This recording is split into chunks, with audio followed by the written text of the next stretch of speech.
Hey, good morning. It's Monday. It's 7:25 on a Monday morning, so we're a little early. I got an early day. I got to get out there. I got to go to work today. Quick question. What was Jesus doing all the years that he was alive? Well, almost all of his adult years before he became the Jesus we all know and love, meaning the guy that traveled around doing miracles. What was he doing before all that? I'll tell you. He was working. He had a job. He worked. He earned a living. I tell you what he wasn't doing. He wasn't begging and pleading and cutting deals and working politically with the Romans to pay the way for the Jewish people. I mean, can you imagine that? On a side note, real quick, because we're early, so I got time for this. Well, not really, because I got to go to work. But can you imagine if Jesus was a social justice warrior?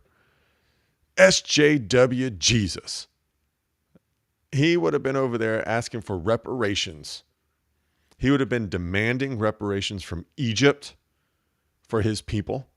He would have been demanding more support for the Jewish people living under the tyranny and the rule and the reign of the white Roman European trash, white overlords. Anyways, just this little thought. If you brought Jesus, if you brought today's context of what a lot of people think Jesus was like, and you dumped it back in those times, he wouldn't have been doing anything. He wouldn't have been curing or healing. That's it. He wouldn't have been healing a damn person. He'd have been out there fighting and screaming. He wouldn't have been holding a cross on his back. He'd have been holding a picket sign, a placard, with some dumb message on there. Can you imagine that? Anyways, hey, this is done believing. Moving away from simply believing the truth, straight towards knowing the truth, all for the purpose of overcoming your own delusions, man. And we all got them. If you're a normal person, growing in Christ, growing in your relationship with God, and the delusions are as bad as they are in your head, just think of how screwed up everybody that has no relationship with God is. Man, if it's tough for us Christians, the snowflakes don't stand a chance.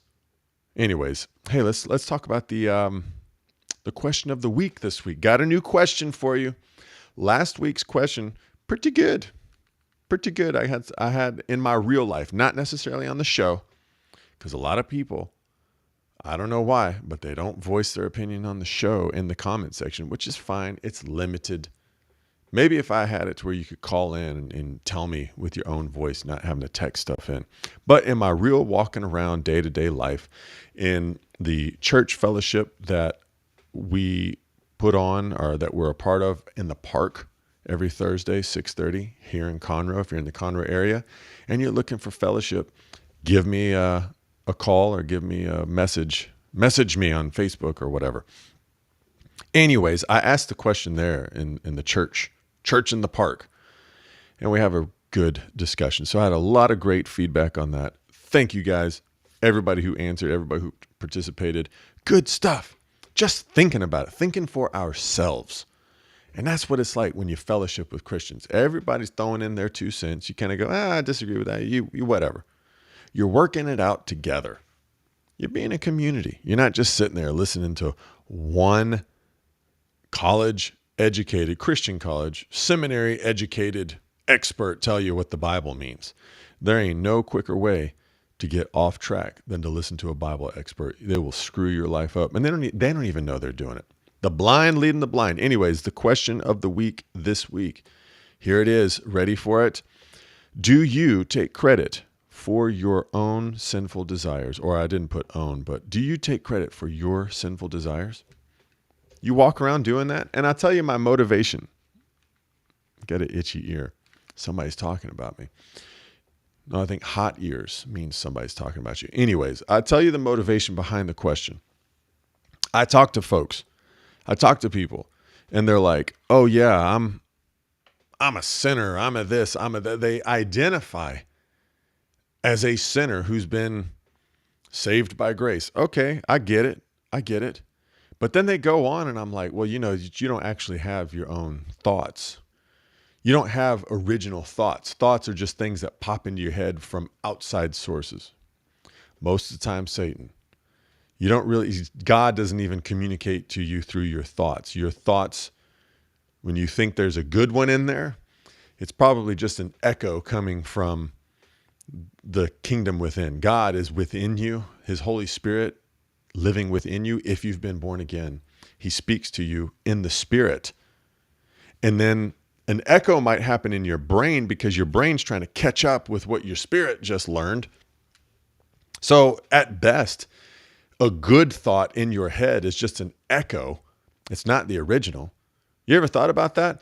If you were in the mountains and you were trying to go north and there was somebody calling to you, hey, I'm over here or whatever. The echo, though the person's screaming and calling your name from the north, the echo might sound like it's coming from the south.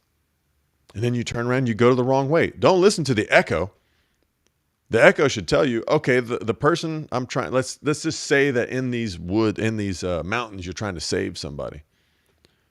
And you go, okay, the echo is simply proving that the person I'm trying to save is still alive. So I'm in the right place.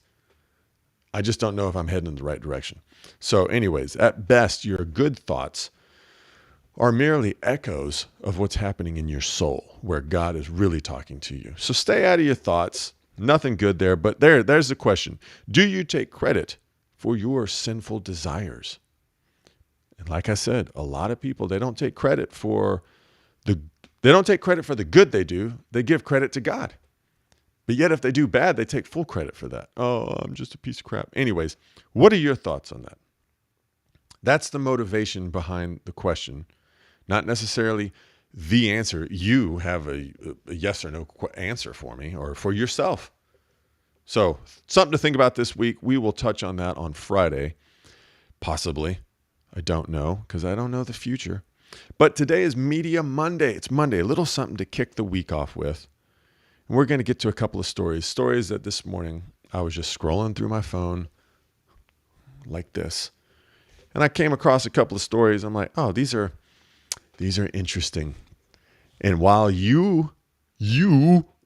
while all of us are getting distracted with what's going on social media, we're getting distracted by the media. We're missing out on the real fight. And the real fight is between your two ears. And we're getting distracted by this, that, and the other. Pulled this way, pulled that way.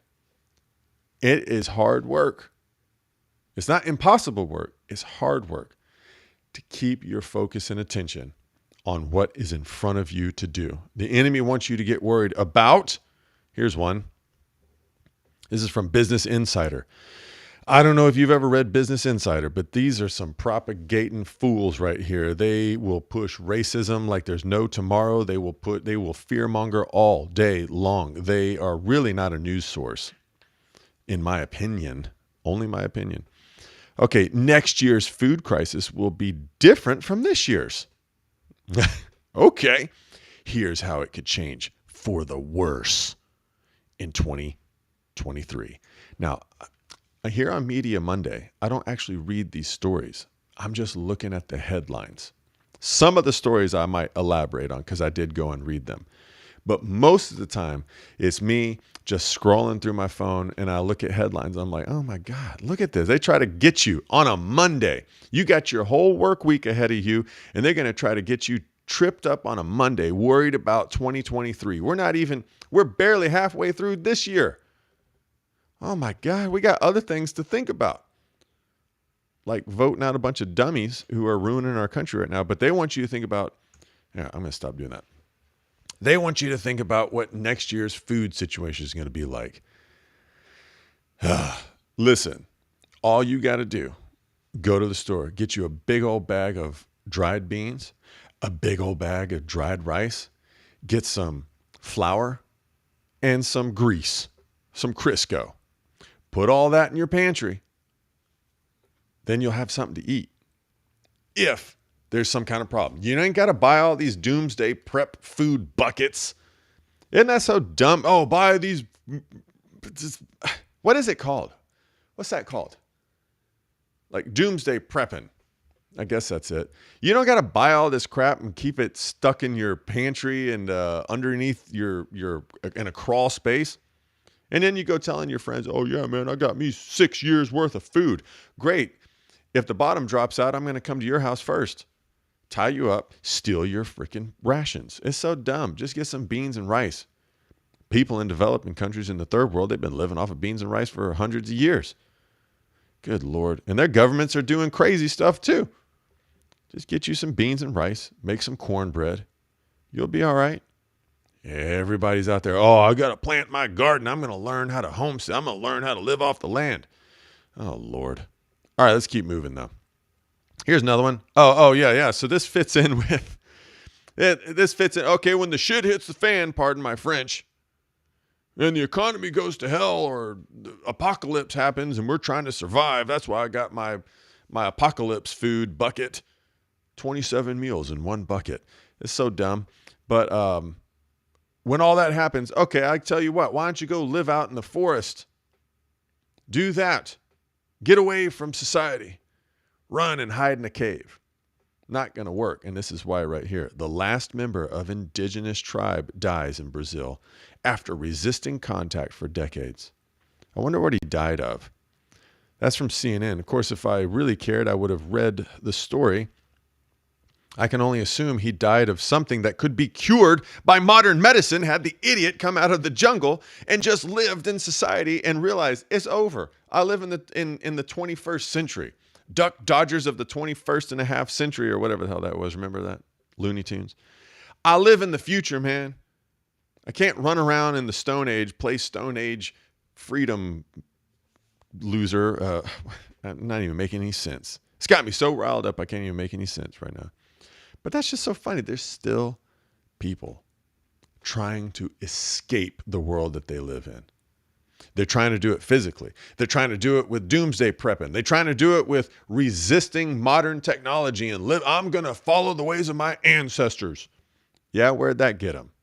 Nowhere. Anyways, people trying to escape what they think is bad. They don't know what's bad and what's good. They're just doing stuff because they're scared. This guy is still living out in the jungle, following the ways of his ancestors. That's fine. I know people living without modern technology right here in the middle of the city I live in. They're called homeless people. So let me get this straight. A homeless guy out in the jungle dies, and everybody's like, oh, the last indigenous living in the old fashion, the ways of his father. He dies, and we got to have a news story about it. Meanwhile, somebody else who rejected modern society dies in a gutter, and it's like, oh, it's just another homeless guy. Whatever. I got an uncle who was homeless. He passed away. They didn't write a damn news article about him because he was living in the ways of the past, preserving. He's going to preserve the ways, the old ways, living with no technology. How pathetic. But that's it, man. They got you scared and running, trying to escape. There's no escape. Anytime you try to run away and escape something by prepping food for it, by going out into the jungle and living alone for it, by taking pills for it, you're going to get traumatized. It's going to end up controlling your life because that's what trauma does. Trauma opens up a fracture in you, and then evil comes in. A malicious spirit is going to come into you and live in you and make a home inside of you and then manipulate you. And it's going to get so deep in there, you're going to say things like, well, that's me. I'm the one having those thoughts. No, it's not. Something living inside of you, driving you with fear. Let's keep going. We got to wrap this up. I got things to do today. Here we go. Oh, wait. No, I was going to do that one at the end because it's a little bit of good news. Here's another one. Here's the headline. I barely made it to 6 feet. I don't know what 6 feet means, but anyways, a Gen Z worker jokes about retirement from corporate life after 9 months on the job, sparking a debate. Gen Z. So pathetic. And I tell my kids this all the time. Look around, guys. See all these lazy idiots that want to take free government money? That would rather sit around and take a paycheck from the government and be on the dole, as they say, who want to bitch and moan and gripe and complain. Oh, It's just a white man holding me down. Oh, Lord, I just can't go to work today. I got anxiety. I got family issues. I got to smoke a joint. I'm just going to have to sit and smoke a joint. I'm just so stressed. These are people y'all's age. This is what I tell my kids. These are people y'all's age. And this is the way that they're behaving. All you have to do to be a success is show up to work and be willing to do what you said that you would do, which is work. And you'll beat every one of these idiots. You have no competition, guys. The world is your oyster. Do with it as you will. Meanwhile, TikTok videos, YouTubers, young 20-year-old YouTubers and TikTokers are out there like, you want to be a super high performance person like me and make millions of dollars, you got to do this, come to the gym, work out, blah, blah, blah, never sleep, fuel up, produce. It's like, that's dumb. You don't have to be that kind of person. All you got to do is show up and work. Do the minimum, but do it in a smart way, and you'll get ahead of losers like this. Now, this guy right there, he was just joking. He was making a joke about wanting to retire, announcing his retirement after only 9 months of working a full-time job. And here it is. Now, this one I do have, if you can read that. Despite Grant, I guess that's his name, despite Grant's joking demeanor, his joking demeanor, the sentiment rang true for many viewers in the comment section. It rang true for many viewers. That is pathetic, man. And that's what I mean. If that's the world, if that's your competition, that's the people you got to beat out for a job or an opportunity or something, you have no competition. There's nothing to worry about. Put your hands behind your head and just relax, because you're going to have a good life. And meanwhile, we can laugh at these people. Here's one comment.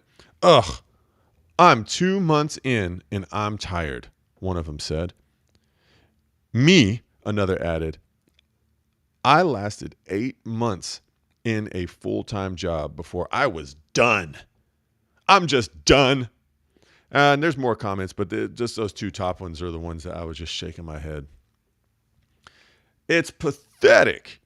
Pathetic. Listen, man, if you can't endure a job, if you can't endure something like, I don't know, possible food shortages, as if you can't endure modern technology, so you got to go live out in the jungle, then there's no hope for you. You'll never endure what it takes to overcome your spiritual demons and be born again. You're not going to make it. I'm sorry. If you can't endure your own life, you'll never grow deeper spiritually and overcome anxieties, depressions, and what do we talk about on this show? Delusions. No hope for you. And finally, to end Media Monday, a little bit of good news, a story that I thought was cool, or at least a headline, because again, I don't really read the stories of every one of these, because who has time to read crap? Because most of it's crap. It's just something to keep you distracted, because the last thing the enemy wants you to do is go fix yourself. Because if more people in our country went and got the plank out of their own eye, guess what would happen on a grand scheme? We wouldn't have all the problems morally. We wouldn't have moral decay. We wouldn't have violence. We wouldn't have these things, because the vast majority of people would say, well, no, violence and moral decay are abnormal. We want to stay away from those, or punish them, or get rid of them, or get them out of our society. No. Instead, we got a society where everybody's so screwed up, they're accepting immoral behavior and violence as it's totally legit. Don't like the government? Don't like your local government? Just burn everything down. Don't like the fact that some people don't want to have abortions? Go burn down a counseling center like they did in Wisconsin. I don't like the fact that this counseling center is helping women have their babies. We should just go firebomb it. That's what they did. But again, while those people were out firebombing and doing dumb stuff, I was busy working and getting ahead, living a good life, buying beans and rice so that I don't have to worry about some stupid cataclysmic food shortage. So dumb. All right, last story. A man in New York, this is from the New York Post. New York Post. Man gleefully chomps kebab in front of animal rights protester in New York. So these dummies are out there protesting animal rights. Oh, you can kill your baby in the womb. You can take your kid to a gay pride parade and march him around and look at a float full of a bunch of weirdos tripping on ecstasy, rubbing on each other and dancing. But don't you dare steal the rights and freedoms of an animal. So they're out there protesting. And this guy comes up and he just eats a kebab right in front of him, some meat. I love it. We just need more of that. We need more toxic masculinity. Because I normally don't agree with the term toxic masculinity, but the state of the environment, if masculinity is toxic unto it, then that's probably a good thing. Just like, what's one? If you get a cut and you get bacteria in that cut and you put rubbing alcohol in the cut, the rubbing alcohol is toxic to the life of the bacteria. So, yeah, I'm claiming toxic masculinity. I love it. We need more of it. Families need toxic masculinity. Whatever bacteria of beta bacteria gets into a small family, it needs to be killed with the soothing salve of toxic masculinity. There you go. That was Media Monday, guys. So just a few stories to get you cranked up and pissed off or whatever. No, not really pissed off. Just rolling your eyes. You got to roll your eyes and realize, oh my gosh, I'm better than these people. Not better than them, but it's like, man, these people are delusional and they want me to be delusional with them. But I'm too busy overcoming these things. I got too much work to do on old Preston to get caught up on all this. And so do you. You got greater things to be working on than worried about all this crap. That's why I do the Media Monday. Well, I mean, this is the second time, but at any rate. Hey, man, I hope you have a great one. This has been Done Believing. Thanks for joining me. I'm probably going to do, I'll see you tomorrow. How about that? All right, what am I trying to do here? Oh, yeah, some outro music. Y'all have a great one.